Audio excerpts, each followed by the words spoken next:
शिवसेनेनं संघटनात्मक बांधणीसाठी राज्यातल्या विविध लोकसभा मतदारसंघांमध्ये आढावा बैठकांची सुरुवात केली आहे। खासदार श्रीकांत शिंदे यांच्या उपस्थितीत कल्याण आणि भिवंडी लोकसभा मतदारसंघांची आढावा बैठक घेण्यात आली। या बैठकीत खासदार शिंदे यांनी स्थानिक पदाधिकारी आणि कार्यकर्त्यांना संघटनात्मक बांधणीसाठी मार्गदर्शन केलं। संघटनात्मक बांधणीकडे लक्ष देऊन जोमानं काम करण्याची सूचना त्यांनी केली। तसंच SIR योजनेबाबत मार्गदर्शन करताना त्यांनी एकही मतदार वंचित राहू नये यासाठी विशेष सूचनाही दिल्या।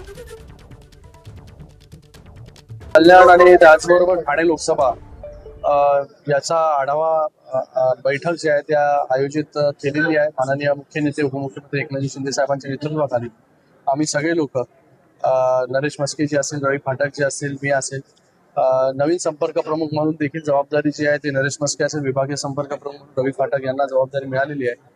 तर पक्ष संघटना बांधणी आणि त्याचबरोबर जो SIR चा कार्यक्रम होतोय त्या SIR च्या कार्यक्रमासाठी BLA ची नेमणूक असेल, त्या सगळ्या गोष्टीचा एक आढावा आणि एक प्रेझेंटेशन जे आहे ते कार्यकर्त्यांना, पदाधिकाऱ्यांना देण्याचं काम जे आहे ते या ठिकाणी झालेलं आहे।